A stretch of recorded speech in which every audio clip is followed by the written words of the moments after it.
آپ نے اقلیت دوست ہونے کا دعویٰ کیا ہے، کیا اسمبلی انتخابات میں جن مسلمانوں نے آپ کو ووٹ دیا اور پارلیمانی انتخابات میں تلنگانہ میں جو مسلمانوں نے ووٹ دیا، آپ اس کا یہ صلہ دے رہے ہیں؟ ابھی تک چیف منسٹر اپنی چپی نہیں توڑے ہیں۔ ہم لوگ یہ باضابطہ آپ کو آگاہ کرنا چاہ رہے ہیں کہ آپ فوراً ان خاتیوں کے اوپر اگر گرفت نہیں کریں گے، جو مجرم ہے اس کے اوپر اگر ان کو کیفر کردار تک نہیں پہنچایا گیا، اور یہاں کے نوجوان اور مسلمان جو آج سہمے ہوئے ہیں اس کو پوری حالت اگر بحال نہیں کی گئی، اور تو ہم بہت ہی عنقریب سیکریٹریٹ کے سامنے، چیف منسٹر کے آفس کے سامنے دھرنا دیں گے، احتجاج کریں گے کہ آپ یا تو ریاست میں امن قائم کرو، یا نہیں تو آپ اپنی اگر اقتدار ایڈمنسٹریشن کا آپ کے پاس کنٹرول نہیں ہے تو استعفیٰ دے دو۔ ریونت ریڈی فسادات پر اپنی خاموشی توڑو، نہیں تو استعفیٰ دے دو۔ جی ہاں دوستو، جمعیت علماء نظام آباد کی تلنگانہ کے چیف منسٹر ریونت ریڈی کو دی گئی وارننگ، اگر ریاست میں امن برقرار نہیں رکھ سکتے تو استعفیٰ دے دو۔ فساد میں ملوث لوگوں پر کارروائی نہیں کی گئی تو چیف منسٹر آفس کے سامنے احتجاج کیا جائے گا، ایسا کہا ہے جمعیت علماء نظام آباد کے صدر حافظ لئی خان صاحب نے۔ حافظ محمد لئی خان صدر جمعیت علماء نظام آباد نے اس بات پر افسوس کا اظہار کیا کہ چیف منسٹر تلنگانہ ریونت ریڈی کی حکومت میں یہ سب کچھ ہو رہا ہے۔ 18 سے زائد فساد ہوئے اور مسلمانوں کی اقلیت دوست ہونے کا دعویٰ کیا ہے جو بے بنیاد ہے۔ کیا اسمبلی انتخابات میں جن مسلمانوں نے آپ کو ووٹ دیا اور پارلیمانی انتخابات میں تلنگانہ میں جو مسلمانوں نے کانگریس کو ووٹ دیا، آپ اس کا یہ صلہ دے رہے ہیں؟ ابھی تک چیف منسٹر نے اپنی خاموشی نہیں توڑی ہے۔ آئیے سنتے ہیں حافظ لئی خان سے انہی کی زبانی۔ بسم اللہ الرحمن الرحیم۔ آج جمعیت علماء ضلع نظام آباد کا ایک وفد ریاستی جمعیت کے صدر محترم حضرت مولانا مفتی غیاث الدین صاحب رحمانی کے حکم پر آج جینور کے فساد واقعے کا دورہ کرنے کے لیے آئے ہیں، اور ہمارے ساتھ یہ جینور کے ساتھی یہاں پر موجود ہے۔ جینور میں جو 3 دن پہلے فساد ہوا اور بہت ہی تباہ کن صورتحال ہے جینور کی، کئی ایسے دکانات ہیں جو مکمل طور پر جل کر خاکستر ہو گئے، جس میں جینور کے ذمہ دار لوگوں نے پوری فہرست تیار کی ہے۔ یہ ہم ریاستی اور مرکزی جمعیت کے پاس پہنچائیں گے۔ اس کے اندر تفصیل کچھ اس طرح کی ہے کہ دکانات جو جلائے گئے 95 دکانات جلائے گئے، اور مکانات 11 مکانات کو آگ لگائی گئی، اور گاڑیاں جو جلے 2 ویلر 4 ویلر 41 گاڑیاں جلائی گئی، اور یہ جو حملہ کیا گیا مکمل طور پر منصوبہ بند طریقے سے اور پوری پلاننگ کے ساتھ کیا گیا۔ مقامی لوگوں نے بتایا کہ ایک دن پہلے ڈی ایس پی صاحب نے بھی کچھ اس طرح کا اشارہ دیا تھا، اور کچھ لوگوں کے پاس اس طرح کی ریکارڈنگ بھی موجود ہے کہ ڈی ایس پی صاحب نے یہ کہا تھا کہ 4-5 دن میں وہاں کے مسلمانوں کا صفایا ہو جائے گا۔ تو ابھی حکومت اور پولیس کے اعلیٰ عہدیداروں نے ڈی ایس پی صاحب کا صرف ٹرانسفر کیا ہے۔ یہ ٹرانسفر اس مسئلے کا حل نہیں ہے، بلکہ ہمارا مطالبہ یہ ہے کہ ان کو خاطی شمار کیا جائے، اور جو کچھ نقصان ہوا ہے، جتنے پولیس افسران وہاں پر موجود تھے اور ان کی موجودگی میں مسجد کی بے حرمتی ہوئی، قرآن کریم کے نسخے پھینکے گئے، جلائے گئے، اور مسجد میں جوتوں سمیت داخل ہوا گیا۔ ایک نہیں 4 مساجد ہے جن کے ساتھ بے حرمتی کی گئی، اور 4 مساجد میں جتنے لوگ تھے سب کے ساتھ بہت ہی برا رویہ کیا گیا ہے۔ تو اس کے اوپر صرف تبادلہ نہیں، بلکہ ڈی ایس پی صاحب اور جتنے پولیس افسران وہاں پر موجود تھے اس وقت، ان کی تنخواہ سے ان کا معاوضہ لیا جائے، تاکہ آئندہ کوئی پولیس افسر اس طرح کی اپنی موجودگی میں یہ حرکت نہ کرے۔ میدک میں واقعہ ہوا تو صرف ٹرانسفر کر دیا گیا۔ ٹرانسفر اس مسئلے کا حل نہیں ہے، تبادلہ مسئلے کا حل نہیں ہے، اور تبادلے سے ان کی سزا نہیں ہوگی۔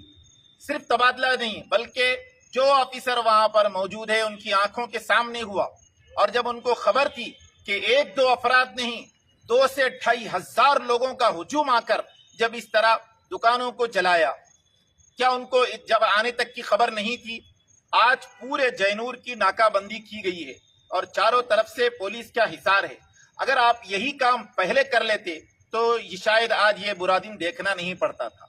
तो हमारा मुतालिबा ये है कि यहाँ के जो मौजूदा चीफ मिनिस्टर तेलंगाना के रेवंत रेड्डी साहब, आपकी हुकूमत में ये सब कुछ हो रहा है। 18 से जायद फसाद हुए और मुसलमानों के आपने अक़लियत दोस्त होने का दावा किया है। क्या असम्बली इंतखाबात में जिन मुसलमानों ने आपको वोट दिया और पार्लिमानी इंतखाबात में तेलंगाना में जो मुसलमानों ने वोट दिया, आप उसका ये सिला दे रहे हैं? अभी तक चीफ मिनिस्टर अपनी चुप्पी नहीं तोड़े हैं। हम लोग ये बाज़ाब्ता आपको आगाह करना चाह रहे हैं कि आप फौरन इन खातियों के ऊपर अगर गिरफ्त नहीं करेंगे, जो मुजरिम है उसके ऊपर अगर उनको कैफर किरदार तक नहीं पहुंचाया गया और यहाँ के नौजवान और मुसलमान जो आज सहमे हुए हैं उसको पूरी हालत अगर बहाल नहीं की गई, और तो हम बहुत ही अनकरीब सेक्रेटरीट के सामने, चीफ मिनिस्टर के ऑफिस के सामने धरना देंगे, एहतजाज करेंगे कि आप या तो रियासत में अमन कायम करो या नहीं तो आप अपनी, अगर इख्तिदार एडमिनिस्ट्रेशन का आपके पास कंट्रोल नहीं है तो इस्तीफा दे दो। चीफ मिनिस्टर इस्तीफा दे दे अगर उनसे ये कुछ संभाला नहीं जा रहा। कितने फसादात हुए। और कल रात की बात है कि भैंसा से 2 नौजवान जो तरकारी की तिजारत की गर्ज से गाड़ी में जा रहे थे निर्मल के लिए, वहां पर उनकी गाड़ी रामपुर के इलाके में खराब हुई। उतर के जब उन्होंने अपनी गाड़ी बनाना शुरू की, बिला किसी वजह के एक मॉब आकर उनके ऊपर हमला कर दिया और 2 नौजवान अब निर्मल के दवाखाने में जेरे इलाज है।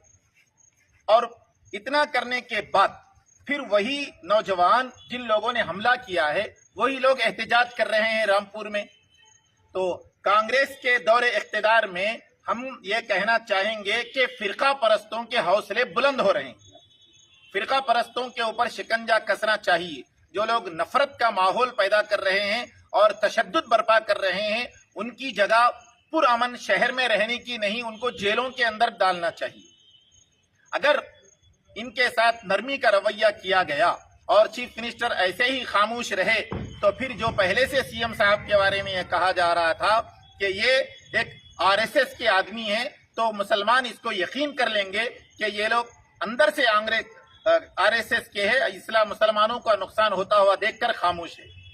और जब पहले वाली जो कांग्रेस थी, जो हमारे अकाबिरीन बार बार कहते हैं कि लचकदार पॉलिसी की वजह से इनकी तरफ से इनकी पार्टी इख्तिदार से गई थी और अब ये समझे थे कि अब जो कांग्रेस है राहुल गांधी जी और प्रियंका गांधी जी की क़ियादत में चल रही है, वो बिल्कुल सेकुलरिज्म और मुल्क में दस्तूर को बका के लिए वो लोग कर रहे हैं। लेकिन हमारा ऐसा मानना है कि मरकज की जो कांग्रेस है वो कांग्रेस अलग है, रियासत की जो कांग्रेस है वो कांग्रेस अलग है। वो कांग्रेस सेकुलरिज्म के लिए बका के लिए लड़ रही है और रोड पर उतरी हुई है। तो यहाँ की तेलंगाना की जो चीफ मिनिस्टर रेवंत रेड्डी वाली कांग्रेस है, वो कांग्रेस वही नुकसान पहुंचाने पर जो लोग फिरका परस्त इख्तिदार करने वाले सूबे हैं, उनसे ज्यादा यहाँ पर मुसलमानों को नुकसान हो रहा है। चुन चुन के दुकानों को जलाया गया, चुन चुन के मकानात को जलाया गया और कई जायदादों का नुकसान हुआ। तफसीली रिपोर्ट हमारे पास है, हम मरकज को रवाना करेंगे। साथ ही साथ हम ये भी कहना चाहते हैं कि इसके बाद जो मेदक में हुआ, पहले मदरसे पे हमला हुआ, फिर मदरसे पे हमले के बाद जो लोग जेरे इलाज थे उनके ऊपर हमला हुआ, मुकदमा दोनों पे दर्ज हुए, यानी मुसलमानों पे, मजलूमों पर। अगर जैनूर में अगर ऐसा होता है, क्योंकि साबिक में भी बेकसूर मुसलमानों के ऊपर संगीन दफात लगाए गए, 76 से ज्यादा नौजवानों के ऊपर मुकदमात लगे हैं। अब अगर आप ये हरकत करते हैं, पुलिस अगर सिर्फ फिरका परस्तों को खुश करने की नीयत से जो बेकसूर है, अगर उनके ऊपर मजीद मुकदमात अगर दर्ज होंगे तो बसूरत दीगर पूरी रियासत में एहतजाज मुनज़्ज़म किया जाएगा। आप अमन बाकी रखो। सीएम साहब अगर अमन चाहते हैं तो आप इस तरह के वाकयात के ऊपर कड़ी और सख्त नजर रख के इनके ऊपर कार्रवाई करे।